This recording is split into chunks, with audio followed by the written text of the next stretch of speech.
Hey guys, in this video we're going to be looking at this little thing. He's the Swiss Army knife of USB hacks. Under the hood is a Raspberry Pi Zero W with a USB add-on board, all encapsulated in this fashionable fluorescent orange 3D printed case. And on top of that, we have an OLED hat, which conveniently comes with a joystick and buttons to navigate the on-screen menu. So what can he do? Well, he can run DuckyScript, no problem, even emulate a USB flash drive to exfiltrate files. In fact, he's built on Pompey, the Raspberry Pi penetration testing framework that I've made several videos on by now, so he can also emulate a mouse, keyboard, serial, Ethernet. He can do a hell of a lot. So all that's different here in comparison to vanilla Pompey is that we've got everything we need on the device itself. So instead of always having to use Pompey's web interface, which is still there running behind the scenes, instead of using that, you can select the attack you want to run on the device itself with the joystick and buttons that definitely aren't ever so slightly fiddly. To scroll the menu, you toggle up and down, and to select an option, you need to flick the joystick to the right, and to back out of a menu option, you go to the left. So, for example, if I go to USB settings and enable exfiltration, you'll see a USB mass storage device connect to the PC. That's just emulated by the Pi itself. Anything that gets copied to that drive will be sent to the Pi. Next, if I go to HID scripts and select exfiltrate TXTs, a DuckyScript I've written will run, essentially grabbing all of the TXTs in my home directory and one subfolder deep, and it'll copy those files to that emulated USB drive, aka the Pi itself. Later, I can just SSH into the Pi and retrieve those juicy, really important, I'm sure, TXTs. Adding this OLED hat to Pompey gives you a bunch of other features.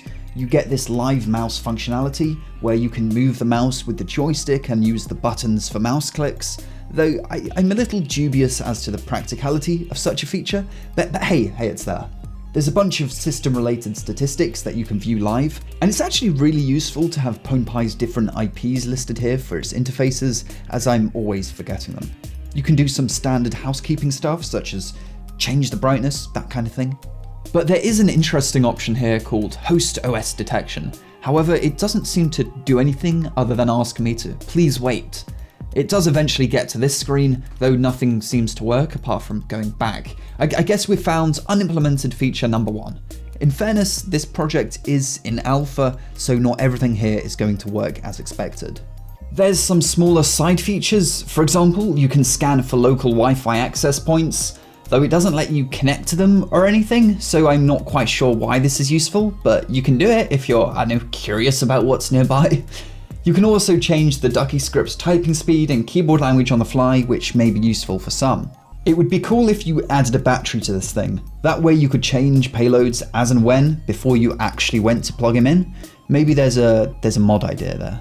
But anyway, the great thing about Pompey is just how customizable it is. You have all these different emulation options, which gives you a lot of attack vectors. You have an advanced version of DuckyScript at your disposal that can do loops, functions, all kinds of crazy things. HID script, as Pompey refers to it as, can only be described as what you'd get if JavaScript and DuckyScript had a baby. With Pompey, you can set what's called trigger actions. For example, you can set it such that when you plug in your Pompey, a DuckyScript is triggered, or a bash script is run, or even an output is set on the GPIO.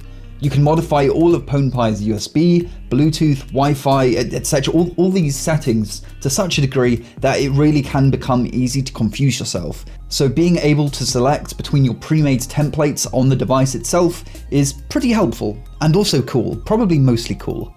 I've spoken with the creator of this project, Mame82 himself, and Pompey, if you're curious, is actually used in real engagements by pentesters, just Pompey doesn't get a lot of publicity from those guys because of NDAs, apparently. Right, so before we get to the hardware and look at how this thing exactly works, I need to explain why this little thing is the best thing since sliced bread, I don't know. Anyway, this is Malduino. He's a bad USB. The idea being you write scripts that go on his micro SD card, then when you plug him in, he'll type out those scripts at lightning speed, like a super fast automatic keyboard. The point? Well, it's not too difficult to write a script that opens up a command prompt, and then oof, well, the computer is your oyster. He's powered by Arduino, so truly hackable, Check out the link in the description to my own site, maltronics.com, where you can learn more. Setting up the hardware was really pretty simple. On the base, you've got that USB add-on board. You get these for less than $5 or so on eBay. They just screw right into the Pi itself, and these little pogo pins make contact with the corresponding pads on the bottom of the Pi, so no soldering is required at all. For the case, I found this Pompey specific case on Thingiverse. It comes with a top and bottom piece and just kind of clicks together. It's not perfect, it rattles a bit, could do with some modification, though it was a perfect excuse to bring my 3D printer out of hibernation and get that working again. The OLED hat costs roughly $15 from eBay and nicely slips onto the Pi's headers, which you will need to solder on, by the way, unless you buy a pre-soldered version. In terms of how to set up the software side of things, I've already made a video on how to set up Pompey and how it works, which I'll make sure to link in the description. Setting up the OLED display isn't that complicated. I'll leave a link to the instructions I used in the description as well, which are pretty straightforward, though if enough of you guys pester me in those comments, I may cave and make a tutorial, who knows. So thanks for watching, I hope you enjoyed this showcase. If you have any comments or suggestions, make sure to leave them down below. And as always, stay tuned for more hacking videos. Have a good one.